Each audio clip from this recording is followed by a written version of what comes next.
Hello, ladies and gentlemen, and welcome to another edition of In Comics We Trust, where this week I will be bringing you the list of my top favorite comic relationships.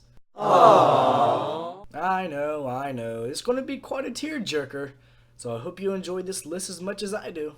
Starting my list off at number 5 is Reed Richards and Sue Storm, aka Mr. Fantastic and the Invisible Woman. These two fantastic lovebirds made my list because they have been together in the comic world since 1961, making their relationship one of the most consistent and longest running relationships in comic book history. They pretty much have the typical married with children lifestyle of the comic book world. These two lovebirds were actually together before they became superheroes. They met while Sue moved to California to attend college, and once getting their powers, that did not affect their relationship but only made it stronger. Their longest running comic book relationship is what makes them one of my top 5 favorite. My number 4 favorite comic book relationship, and surprise surprise that they made my list, is Harley Quinn and the Joker. Harley Quinn and the Joker will always be one of my top favorite relationships because of just how unique they are. A lot of people do not approve of this relationship because the Joker is often physically and emotionally abusive to Harley. Even with that aside, she is still connected and drawn to him and always brings out his sweeter side. Another reason this is one of my top favorite relationships is because when this dynamic duo gets together, they are quite a handful for Batman. Do you wanna kill the Batman? My number 3 favorite comic book relationship, and again, surprised that they made my list, is Hawkeye and Black Widow. Everyone who knows me knows that I've always had a soft spot for Hawkeye and Black Widow. Hawkeye is one of my favorite Marvel characters of all times, and Black Widow is one of my favorite female comic book characters of all times. Although in the beginning of their time together, Black Widow manipulated Hawkeye into working for her, their relationship and love grew from that point on. Because of their love for one another, that was the leading factor in Black Widow joining the Avengers team, but because of their no-kill policy, ended up becoming an agent of S.H.I.E.L.D. So I say without their love, we would not have Black Widow as the good guy. Now, for my number 2 favorite, I think a lot of people are going to be surprised about this, and not many people know the struggle of this relationship, so I hope to shed some light on this. So coming in at my number 2 favorite comic book relationship is the X-Men's Colossus and Kitty. Kitty joined the X-Men team after the death of Phoenix and departure of Cyclops, and a crush was immediately established between the two youngest members of the X-Men team. However, Kitty Pryde was written as almost 14 years old, and Colossus was written as almost 20, causing a few eyebrows to raise in the legal department.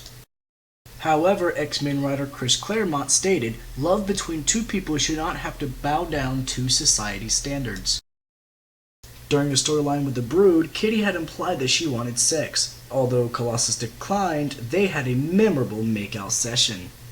And of course, because of the whole age issue, upper level Marvel got wind of this and they decided to cut the relationship short, split them up before people complained, and brought lawsuits with them.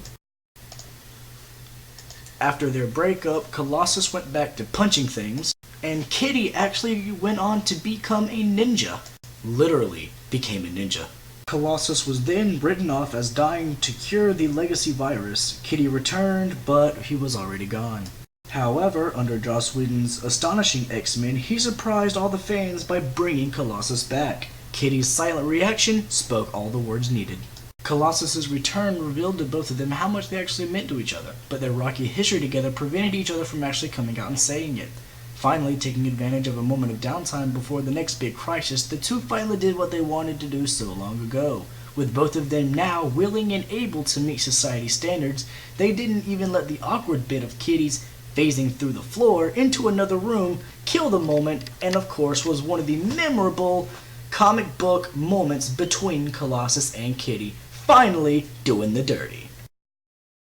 So because of all the obstacles that this couple had to overcome in order to be together, it's so inspirational that it makes the number 2 spot as my favorite comic book relationship.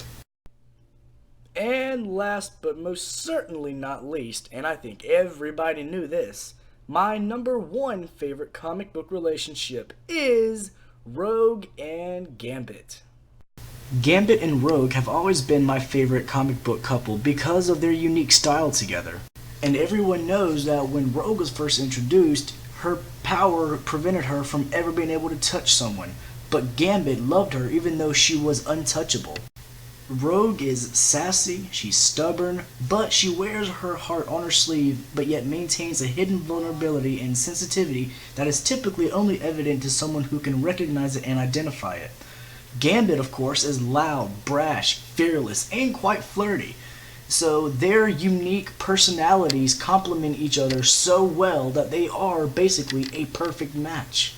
Of course, these two lovebirds did break up for good once Rogue found out some of the things that Gambit did in his past. But nevertheless, because of their unique personalities and their pure badassness, Rogue and Gambit will always be my favorite comic book couple. Well, ladies and gentlemen, thank you again for joining us on this episode of In Comics We Trust. In the comment section below, let us know what your top favorite comic book relationships are. Let us know what you would like to see a top 5 list of, and we'll try to work around everyone. Thank you again.